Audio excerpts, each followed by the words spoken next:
This community is not just core.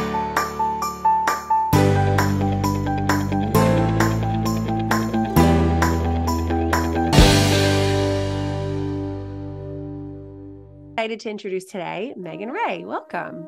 I am a Division I gymnast at UC Davis, and I actually skipped level 9, which if I could go back, I would definitely change that because I wasn't ready for level 10. But I was 11 years old, 6th grade. I loved the energy and the vibe of college, and it was something that really made me happy. And I think I was struggling to find that love for gymnastics after a lot of struggles in the past. And so going to camp and being around people, I was like, I can fall in love with it again. Knowing like I am gonna mess up, like having that in my head, like there's gonna be times where I'm not gonna be 100% content with what I just competed. But just because one turn wasn't bad doesn't mean that I'm bad. And there's a lot of degrading, a lot of like making me feel like I wasn't good enough, making me feel like I was always in the wrong, and pushing me to be a gymnast that I simply wasn't. I messed up a little bit on bars, which very uncharacteristic of me to do. Then, beam was next, and they're like, don't even worry about like competing the rest of the meet. You're gonna fall anyway. What would be the best thing that you could give that girl that would let her have an even better career? I would tell myself that like no matter what happens,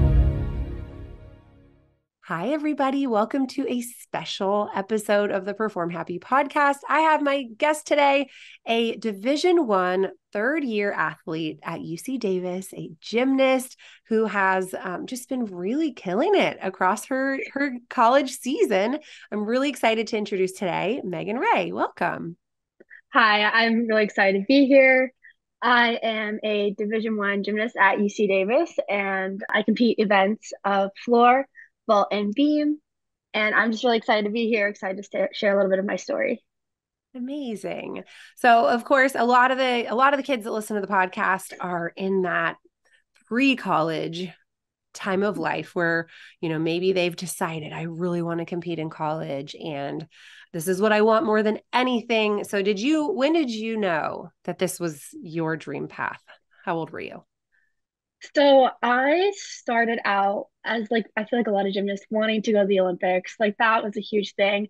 I didn't really understand that college was really an option for me until I kind of started my first year of level 10. I actually skipped level 9, which if I could go back, I would definitely change that because I wasn't ready for level 10. But I was 11 years old, 6th grade. I was like, oh my God, they want me in level 10. Let me go to level 10. Wasn't the best choice in my opinion, but spur of the moment, I learned a lot. But once I kind of like got into level 10 in my first season as a level 10 gymnast, I kind of realized like I really like competing, but I don't think I want to go the next level of like elite and everything. So that's when I decided, let's look into college. And I reached out to a Division III school. I was young. I didn't know what I was doing. Again, 6th grade. Like, what was I supposed to put in my email? Like, oh, like I have all A's in history. I didn't know what to do. I was so scared, and my parents didn't know because I'm the oldest. So I kind of just reached out to a bunch of random schools I had no interest about, no kind of like knowledge of what they were until probably about 7th grade. Mom and I were talking, and at the time, I really wanted to be a vet. My dog had like really bad epilepsy, so I was really interested in that field of like learning more about the brain and everything, and I loved animals. So my mom was like, you know who has a great program? UC Davis. And I was like, never heard of it, but good try. But I did some more research on the program, and I found that the Division I gymnastics team, and I was like, this looks good. This is what I want to do. And so 8th grade, I go to my first camp, like graduating eighth grade, going into high school. I had went to my first camp, and I knew right there. I was like, this is my school. I was very stubborn, and I didn't reach out to like any other colleges because I was convinced I was going to UC Davis. Like my mom was like, let's email Cal, let's email UCLA. I'm like, no, I'm going to Davis. And so sophomore year, after I realized like I really wanted to do this. I wanted to go to UC Davis. The coaches were interested in me. I committed my sophomore year before, like it was like before all the rules came out. So I committed really young. And so, yeah, I loved the energy and the vibe of college. And it was something that really it made me happy. And I think I was struggling to find that love for gymnastics after a lot of struggles in the past. And so going to camp and being around people, I was like, I can fall in love with it again. And ever since, I've never been happier. So, So I think that's a really important thing to touch on is that, it can feel from the outside like, wow, Megan wanted to go to college and she went and her path was so easy. right. What were some of the things that were going on that made it feel not so joyful when you were in this, like, I'm a really good gymnast and is this what I want to do? What were some of the things that made it a little hard? Yeah, I would say the hardest thing for me was confidence. I have struggled with my confidence for a really long time, especially in gymnastics. It's really hard to kind of be in an environment sometimes. It depends on the coaching styles and all of that. And it's like on paper, like I was a good gymnast, but I never really felt it, and I didn't really understand my worth until very, very later on in my gymnastics career. Like when I was walking around with my teammates, even here, my freshman year, they're like, "Why are you here? Like, I'm happy you're here, but like, you're so good. Like, what are you doing? Why aren't you at Pac-12? Why aren't you like a higher conference or anything?" And I didn't even understand that, like, maybe I was like, I didn't understand my worth. And I think that was huge. I have no regrets. I would never change what my path. And I love UC Davis with my whole heart. But after that, it made me wonder, like, what did I miss out on just because I was like not confident in myself and not like feeling worthy of like a spot that's higher up or anything like that. But dealing with a lot of like adversity on like especially beam was like a really tough event for me growing up. And so just not having like thinking to myself all the time, like, I'm not good enough. Like, I don't think I can make this. Like, oh, I'm definitely going to fall in this beam routine. Like, having all those negative thoughts in my head really affected how I performed and how my path, like, kind of started. But, like, once I kind of figured out, like, what I was worth, like, it was healthier mentally and then physically, I improved a lot. So, Wow. Okay. So many golden nuggets there. First, I want to just say for anybody listening, Megan, who was a level 10 at age 11 and committed to college before most 12-year-olds like even know that college is a thing. She had doubt. She lacked confidence. And I think that's really important to highlight that the best of the best get nervous. The best of the best, get afraid or feel like they're not good enough or feel like they're failing or feel like they're disappointing people. That no matter how you're actually doing in reality, our minds can kind of play tricks on us and say, but it's not good enough. So would you say that you fall into the perfectionism category? yeah, 100%. In any form of life, I'm a perfectionist. It's can get a little bad. Well, and it can be, so it's great on a lot of levels. Like here you are, you're this amazing achiever. I'm sure your parents are like, that's our girl. She's the best. Any Yeah. mom and dad out there would be like, I want Megan as a kid. Like she's so wonderful. And I think for a lot of people, it's so important to find that you can be excellent and imperfect. Yeah, That you can actually be human and still be really amazing. Have you for had sure. any moments where you've sort of had to accept yourself as being imperfect that might have been important across your years? Yes. I am definitely a work in progress on a lot of things, especially beam has been my huge like improvement, work in progress, all of that. I am by no means a graceful gymnast. Not to put myself down, that's not my intentions, but I don't have the cleanest form. And that has just been something in my life as long as I can remember. I have power, but my legs will be bent. Like that's a big thing for me. Um, but every single time I look at a video, I'm like, my legs are so bent and I get so frustrated with myself. But it's like I've learned to kind of compensate for that by doing things that look good on my physique and my like gymnastic style. So instead of doing a double A on floor, I've competed full ins because you don't like my legs are bent the entire time like that. It's perfect for me. And so kind of just accommodating like that. But yeah, just also like knowing like I am gonna mess up, like having that in my head, like there's gonna be times where I'm not gonna be 100% content with what I just competed, but all I have to remind myself of is just because one turn wasn't bad doesn't mean that I'm bad. It just means there could be outside influences. It could have been something internal. You never know. Or just maybe it wasn't a good day. And that doesn't reflect all the hard work I put in. And I think that's been huge for me, especially on Beam, because I have had such a mental challenge with that event. For a while, I didn't like that event. I was like, I hate Beam. No one can put me on that Beam. I will cry. But now that I'm like a little bit more mature, I'm a little bit more understanding of like what my like talents are and confidence is, like it's become one of my favorites and one of my best. And I think that's huge for me. But just like even when I go to a meet and Beam can be my best event, like knowing that there's going to be certain times when I'm on the Beam and it's like that wasn't perfect, but you still got to the big thing about college is you have to show it up, like show it up, show it out.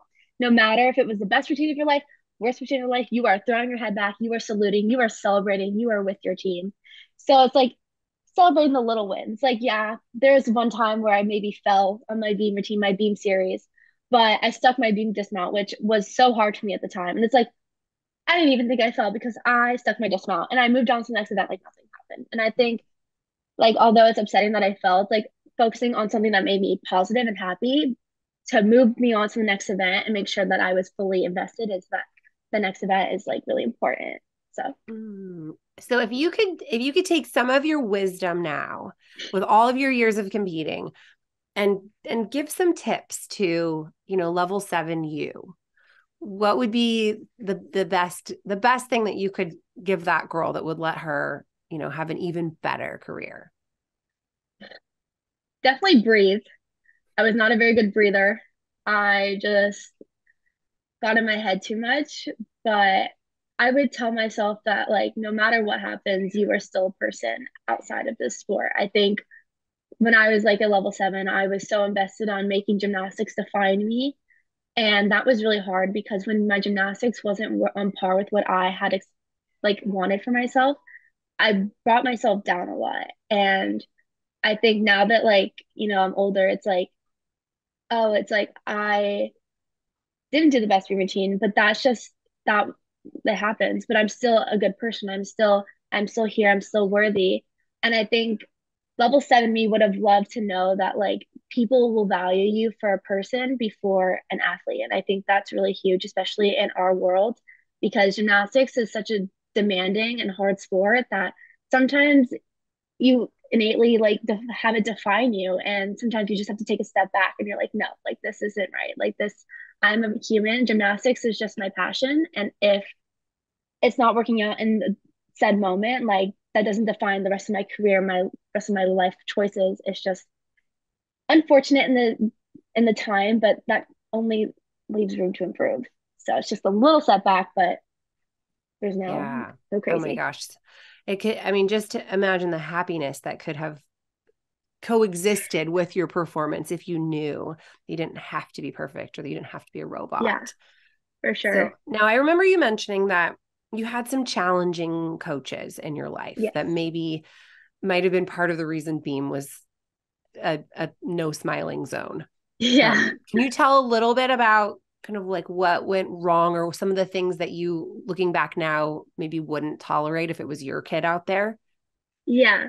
I just think there's a lot of degrading, a lot of like making me feel like I wasn't good enough. And so when I like had issues with my confidence, it was like, yes, internal, but also external forces around me really trying to like put me down and not like giving me a way to like, if like breathe and be like okay with like certain failures. Like being at such an event where not every skill is going to work for you. And so sometimes a lot of coaches are like, I don't care if it doesn't work for you, you're doing it. And that gets really frustrating because it's like you don't like it. It doesn't look good on your certain gymnastic style. And then it just makes you feel bad about yourself. So I think there is a lot of like making me feel like I was always in the wrong and pushing me to be a gymnast that I simply wasn't. And so because Beam is such a mentally challenging event, it gets in my head a lot, or it used to. And so I was competing a back handspring layout in level 8, which none of my other teammates did because all of them were doing back handsprings at the time. And I could not do that for the life of me. It wasn't my skill. I have a lot of power. I could not get my hands on the beam, and it would end up like I'd be hurting all practice because I couldn't do it. And so eventually I had to break down like literally like beg on my knees to like do a different beam series because I'm like, I'm not gonna make it. I'm gonna hurt myself. Like, why not try something else? But once I tried that harder skill, it was like the expectations just rose just because I was doing something harder. So, but then there's a lot of being put down. So it was just like a lot of like back and forth of like I'm trying to do something good for myself, but then it kind of keeps backfiring on me because I don't feel good enough. But kind of after being like in that environment, like my last job was like at a meet and they were just really putting me down and like I had messed up a little bit on bars, which very uncharacteristic of me to do at the time. But then, beam was next and they're like, don't even worry about like competing the rest of the meet. You're gonna fall anyway on beam because my beam was so inconsistent and so scary that they were just like, you're gonna fall anyway. So just don't compete. Like it's not worth trying. I did get fourth all around at regionals. It wasn't like I did anything like I didn't fall, but it wasn't up to par of their standards. But like once my mom and and then they blamed my mom. They're like, "This is your fault. Like you're standing there over here with your arms crossed." My mom that's how my mom stands. It's not that big of a deal, but it was like blaming my mom for a lot of this, and my mom and I just had to have like a heart to heart talk of like, "Mom, you are not at fault. Like I'm not blaming you for anything that has happened." And so we kind of realized together like my gymnastics and my mental health is worth so much more than what like my scores are. And I would say like my scores, like my highest all around score was at that gym. I was so successful. I had multiple 9.8s. I was really consistent. I made like super team, like that regionals. I don't even remember anymore, but it was like regional super team, whatever. And I was like, that's none of that's worth it. Like I'm not happy. So knowing that like seeing like my child's like scared of like a beam or scared of a certain skill and not being able to communicate or really feel good enough in their gymnastics, that would really just set me over the edge. And I would call it quits and be like, if you want to move on, like, let's do it because this isn't like okay in a sense. So you were able to find a different environment to train, right? That was the last straw.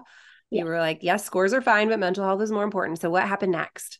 Yeah. So I moved to a gym that I had previously been to. I competed there for a year. Very nice gym. I had no issues. I just kind of wanted to take it to the next level. So that's why I switched in the beginning. So after that gym, I was so mentally and physically burned out that I was like, this gym's comfortable for me. They make me happy. They're great coaches. So I went over there and it was very, very good for my mental health because, I just kind of got to swing back into it, take my time with very respectful, loving coaches. Um, but the thing was, I didn't get physically better. Like I felt like my gymnastics was declining, and I knew like I wanted to be more, and I don't think I was getting pushed to be more. Um, so I have absolutely no bad blood at that gym. I saw those coaches like a few months ago, like randomly in Davis, and I was like, oh my God, look at you guys! Like we're no bad blood, but it was just time for me to like move on and really take my gymnastics to the next level. So I felt like when I moved to my next gym, where I like left before going to college, I was in a good mental space, but I was also willing and ready to be pushed a little bit harder in a positive way because I think like pushing in gymnastics is important, but within boundaries because like especially beam, it's very uncomfortable to be doing things. And there's a difference between like pushing someone to do it and like absolutely like shoving them into it. And I feel like I was always being shoved and not like, you can do it, like, it, like all of that. So I get to this gym and the coach is absolutely amazing. And she works with me and I was doing side aerials, which have always were always a problem skill for me for a little bit. And she looks at me and she goes, you have a great side aerial. And I was like, no, I don't. Like, don't lie to me. It's fine. And she was like, no, it's great. And so she ended up helping me through it. And we came up with so many different series that I could do. And so I was my fourth year level 10 at this point. I was going into my fourth year. And she was like, we got to be routine. We're going to do aerial back handspring, a tortoise half, a back handspring layout. So I had two series and then another leap and a dismount. And that is a jam-packed routine. Like I was like, you're killing me. Like I don't know if I can do this. And she was like, you can do this. Like your gymnastics is great, your beam is great. Like you just have to believe it. She had full trust in me. So knowing that a coach had full trust in me, I was like, this happens. Like, like it's so hard sometimes. So Mhm. like being able to like be in an environment where she was like so happy to be around me and all that. And at regionals, um, I was actually having a little bit of trouble with my torch half, and I knew it was my last event, and I was like, I could make it to nationals if I made this beam routine. But I was so scared of my torch half because it was so inconsistent and everything. I was like to my coach, I was like, listen, like it's not very good today. And she was like, well, then take it out. And I was like, I can do that. Like she's like, you have the requirements. That's why I have you do two series Mhm. because now you have wiggle room. And I was like, see, this is the type of gymnastics I enjoy doing. It's like improving and kind of making up what I think is good for me in the moment. So we took it out. Best decision I've ever made because that was my career high Mhm. in level 10 with the 965. I won regionals on beam and got fourth place at all around, made it to nationals.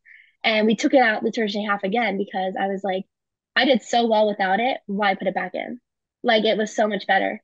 And so then I go to nationals and I end up getting second place at nationals on beam, which if you were to tell level 7 me that that happened, there's that's no, like level 7 me would have been like, you don't like beam, like what are you talking about? So that was such an amazing experience. Like I will never forget that moment of just like seeing my score go up and then hearing my name called. I was like I like that was me. Like I really the confidence was there. And the way she just kind of thought like my coach would think and everything like that, it made so much sense to me because she had me do this two series in one beam routine. So that next year I could compete a side arrow back handspring layout, kind of mush it all together and make it all work. Did I like the series? No. But did I do it? Of course I did because I felt comfortable with it. And that was something that she pushed me to do because she knew I could do it. And I just had to believe in myself that I could do it. Mhm. So, but like if there are days in practice where I was like, listen, like it's not happening today, I would just break up the series, do like the first part, stop, and do like a flick lay or something like that, and just kind of like modify whatever works for me at the moment. So that was absolutely amazing. And so, my last 2 years kind of didn't work out very well because like got cut short because of COVID, and then we didn't Mhm. compete because of COVID. But I still maintained everything. And then by the time college runs goes around, I ended up doing aerial layout as my beam series, and it was fun. I enjoyed it. I didn't love competing it because I got in my head a lot, which was really frustrating, especially because for a while I was lacking a little bit of confidence in that area, but that was like wishy-washy. But actually at Berkeley, we competed at Cal last, like I guess this past season, and I was so comfortable with flick lay now that my coach had pushed me to do so many different variations of series. I was like, oh, flick lay is so easy. Um, I go onto the meet at Cal and I'm competing and I do an aerial and I don't go for it. I'm like, okay, I gotta go back and do my series again. I do another aerial. I don't connect it. And I'm like, Megan, what are you doing? Like I can't go for another aerial. That's a deduction. So I actually had to do a flick lay for the first time in like 3 years, like chucking it, like no warm up, no anything. And I stuck it, got my career high. It was really funny. Like all my teammates were like holding on to each other, laughing. They're like, of course she did this. Like it's so characteristic and I absolutely loved it. It was such a core memory for me. Mhm. But and then, I did it at a conference. I did a flick lay instead of an aerial lay because I knew like we just had to make a beam lineup. Like we had to have all five, six people hit and we could win conference. So I was like, if I can do it, and I was so confident with that series to the point where I was like, I can do it like in my sleep.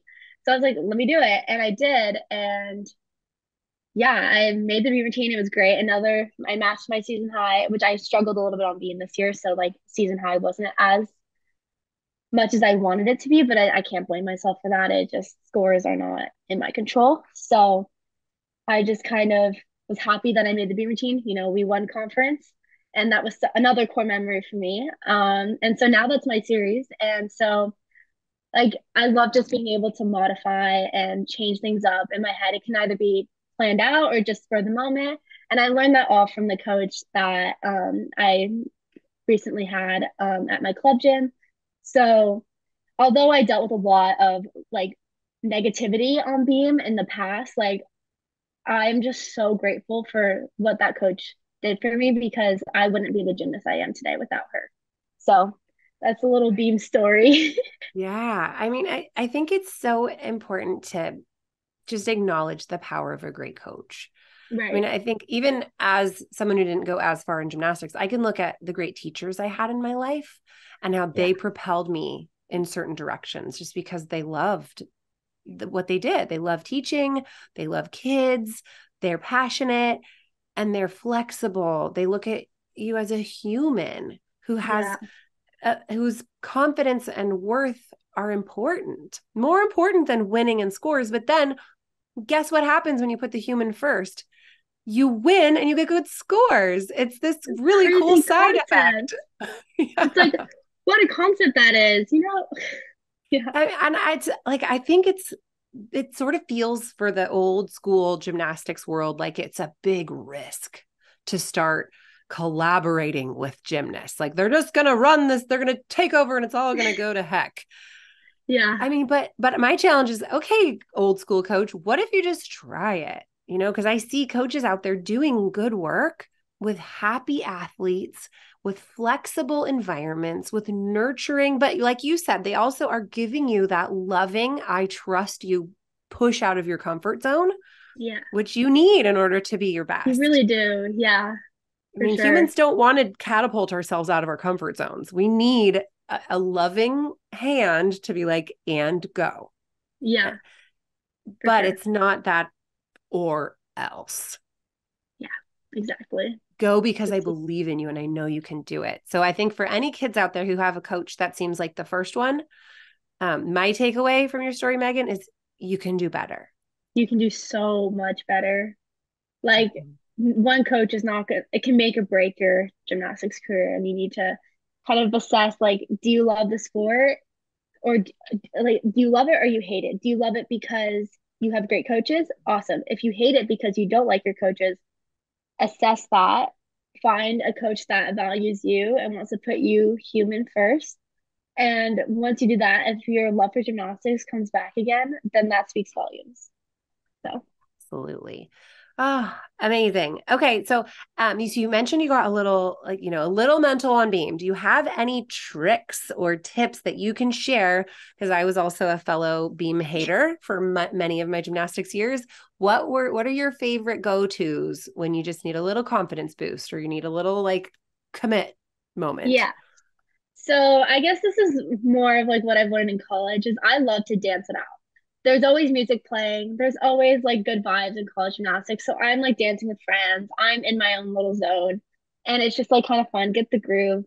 But then like when you're on beam, you dial it in. I kind of like to talk to myself through my routines. I come up with little cues that kind of work for me.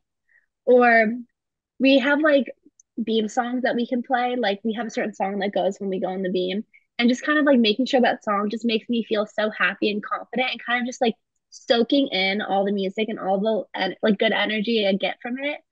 And so I I also don't watch my teammates' beam routines. So that's something that just like it's personal for me. Like if I see someone fall, like that gets in my head, and I've made that very aware of myself. So I still cheer for my teammates, all of that, but I'm kind of like faced away from them, which helps me kind of just stay in my zone and want to do what I'm doing, but I'm still there for my team. But yeah, I just like to follow my cues and like just remind myself that I know how to do this and like I can trust myself. Like it's kind of like a salute and like you know it. You got it. Trust yourself. Like put it where you want it. Like those are all like phrases that go in my head, and that's what people say to me on like when people are cheering for me. So it's like always just something that kind of bounces in and out. So yeah, I would definitely just say talking to yourself, giving yourself cues, positive cues. I learned this once when I was like I was doing like little tops camps when I was a kid. I didn't like them, but I did them. But one girl, she was like a mental health or like, words and everything. She said, never use the word don't, or don't use words like don't, no, all of that. Because that, even though you're saying like don't fall, that's still kind of negative because it's like don't. But if you say like, it's not a very good example, but like make it, like that's a little bit more uplifting and positive because you're not thinking about the falling, you're thinking of landing the skill. So although it's like kind of like some people might look at it and be like, that's stupid. I think it works. Like having like that positive like affirmation even on the beam can be so helpful because you're thinking of the positives, not the negatives. And I think beam is such a positive negative event, more negative sometimes. Sometimes that negative can kind of like get in your head and like cause you to physically, deteriorate a little bit on like during the knee or something. Yes. Oh my gosh. So many good tips. And I totally agree. Somebody explained it to me. They were like, okay, Rebecca, don't think of a giant purple bunny. Don't think of a giant purple bunny sitting behind you, eating a carrot, with a red stem coming out of it. Don't think of that purple bunny. And I'm like, of course you're thinking about the bunny. Yeah. Right. But if they say, think about an apple, like then you're not thinking about the bunny. So if you're Right. thinking about go up on my series or Yeah. square my hips or that feeling of connecting with the beam on the landing, those are all Yes. things that would be much more useful than don't For fall sure. because then your brain Yeah. goes, fall. Yeah. Right. Yeah. When I do like my aerial, for instance, like I do like push up square. That's like kind of goes in my head. So it's like push up square and then I'm good. Like knowing that I have to go push and go up and then square my hips. It's like the cues are telling me what to do, but also like physically I'm following what my brain is saying. So it's such like tiny words and they don't make sense and like they do make sense, but like, if someone who isn't a gymnast heard me say push up square, they'd be like, what is that? But in my But it head, makes that sense to is me. I'm like, yes, of course. Push up right. square. In my head, a push up square is an aerial. Like Yes. it's so small, but I think it really works. Like kind of helps your mind and your body connect a little bit, which I think is so important in gymnastics in general, let alone on the beam. So that's kind of Yeah. a thing I try to use in every event. Yeah. Well, and it also plugs the holes where the negativity might sneak in. Yes, for If your sure. mind is full of jobs, of words, of tasks, of, focus words that have been proven, then you don't have a little silent moment where you can go, oh no, what if? Or oops, don't fall. Yeah, for Or who's sure. that over there? You're just so locked in on your words that that's all you have to do.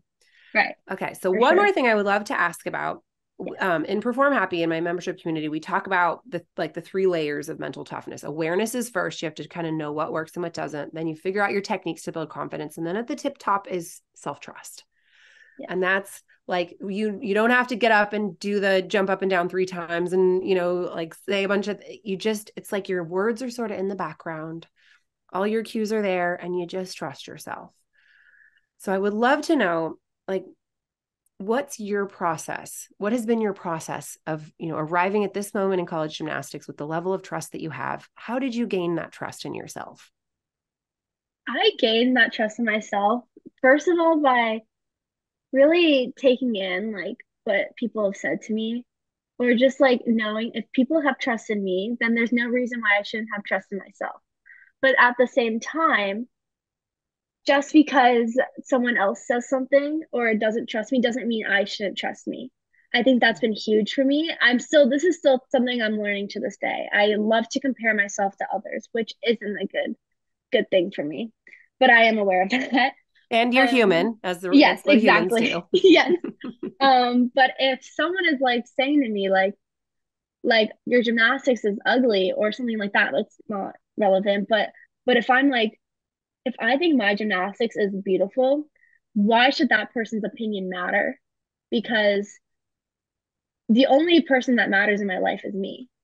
And I think like no one else like around me should have any opinion of what I define myself. Like they can't put words in my mouth. So they can say whatever they want, but I know it's true to me. And I think that's really like comforting to know like no matter what happens, you always have yourself to like be there for you. And I think that's something huge that's been like in my life is like if someone's saying like, oh, like you're not good enough, all that. Sometimes I like to go along with the crowd and be like, yeah, you're not good enough. But why that's hurtful to myself. And why, if I don't like when other people say it to me, why would I say it to me? So I think that's also been like really huge. Just like it's also easier in a college setting because, like when you're on the beam or you're in a lineup, you're in that lineup because you fully deserve to be in that lineup spot. And that means that the coaches are putting you there because they trust you and they know that you will hit a great routine. and your teammates are there happy for you, cheering you on because they trust you. A lot of the times when I'd go for my beam routines, my one of my teammates, she would come up to me and be like, trust yourself because you know I trust you. You know our coaches trust you. You know everybody trusts you. So now it's up to you to trust yourself. And I think that was really huge for me. And I wish I knew that when I was in JO because I didn't have like those teammates. But I think in JO, like even though it is not a college setting, like you can have teammates who are your friends and your family, and you can uplift each other and just like a little pep talk, be like, I trust you, so you trust you. And I think that's absolutely huge. And yeah, just being less negative in the gym. I think negativity has been such a big thing, and it gets really hard, and I think that really affects people mentally. But there's always been a thing where it's like if I say like, oh, that term was ugly or something like that, and my coach looks at me and goes, okay, so you said that term was ugly. Now go tell your teammate that their term was ugly. It's like, no, I don't want to do that. That's mean. And so if it's mean to say to someone else, why would I say that to myself? Like you can be self-aware, but there's a better way to do it. Be like, oh, like I could have punched up more, I could have straightened my legs more. Not saying, but not instead of saying like, oh, that term was ugly, that was bad. Like that's just it's so negative. So just using positive affirmations and everything and being saying, even if you don't believe it, you say it. Like sometimes I'm in that mirror and I'm like, you are good enough, you are worthy. And sometimes I have to laugh at myself because I'm like, that's not true. But then the more you do it, I'm like, you know what, I am good enough. Like this is it's like it's such a small thing, but it really does work. And so even saying things like I trust myself, like everyone around me trusts me, like it's the more you say it, the more you believe it. So Yeah. I think those are like Yeah. the biggest things for me. Yeah, so good. And yeah, it makes you think about like if somebody talked to you like the way you talk to yourself, if somebody was like, wow, that was horrible. Oh my gosh, what's wrong with you? Why aren't you going for your Yeah. skills? If someone said to you what you say to yourself, would you trust them? Heck No. no. I'd be like, do not talk about my gymnastics. Go away. So how are you Right. going to trust yourself if that's the way you talk to yourself? So, I mean, Yeah. it's such a good reminder that if you're not nice to Yeah. yourself, you are not being trustworthy. And if you're not being trustworthy, then Exactly. how are you going to trust yourself to just let your muscle memory do what it knows how to do? Right. Sometimes I catch myself. I'm like, I'm not going to go tell that to my teammate. Why am I telling that to myself right now? So, Yeah, that's a really yeah. good litmus test. Would I say this to my best friend? Would I say this Yeah. to my teammate? Oh my gosh, no. Okay, well, let's reframe. Let's find a Right. better way to look at the situation. You know, what would Exactly. I say to my teammate? What would I say to the person I adore who's trying her best? You know, definitely Right. not that. And then I Exactly. love like that the importance of community and having people around you who believe in you. And that's something that for me personally is huge. My husband believes in me so much. Like anytime I'm like, oh gosh, I have to do this thing. He's like, oh, you're gonna fail just like all the other times. Yeah. Like No. he believes in me so much that it's like ridiculous for me to doubt myself when he looks, Yeah. he's like, yeah, okay, that's fine. But like you're amazing. He just can't even Yeah. see the possible failure. So having people in your world like that, it Yes. can make you For go, oh, sure. yeah, that's right. I am good. Thanks Yeah. for the I agree with that. reminder. Yeah. Yeah. My parents are the exact same way. Like, even sometimes I'm critical of myself. They're like, I thought that was great. And I'm like, oh. Or like when my mom came to watch the Berkeley meet where I kind of messed up, my mom's like, I didn't even know you messed up. I thought that was something looked off, but it still looked great to me. And I was He's like, like, that's my girl. You're like, so yeah. great. She's like, or my dad is like, Megan, that was a 10. I'm like, Dad, I fell, but thank you. You're like, good job, Dad. We're gonna leave the I'm judging to like, the judges. I love the enthusiasm. I love the support, but in that case, you're wrong. But I will always love and appreciate it. So Yes. I've just loved how supportive they are of me. And, being in college gymnastics and getting like, because I am like getting financial aid for this, which is awesome. Like being competing for the school, it's like that. It's like my little way of like showing my appreciation for them and kind of giving back because they've given up a lot for me to be in the sport. So like they're always like, you don't have to get a scholarship. Like we support you, we love you no matter what. But I was like, no, I'm getting a scholarship. Like this, like yeah, I owe Oh, you. yeah. Oh, it's so It's sweet. beautiful. Yeah. Yeah, what an amazing story. Thank you so much for sharing your story with us. I Yes, think of it's so course. inspiring. So many great nuggets of wisdom for the parents and the coaches and the kids. If anybody wants to find you, are you on social media? Can they fan you? Yeah. My Instagram is kind of a weird spelling, but it's Meg Mehanlyn. It's like Megan Lynn, but there's so many different Megan Lyns that you have to add. Awesome. Well, they will find you and they will follow you. You're amazing. We can't wait to watch you this season. So excited. And thanks for coming on the show today. Yes, of course. Thank you so much for having me.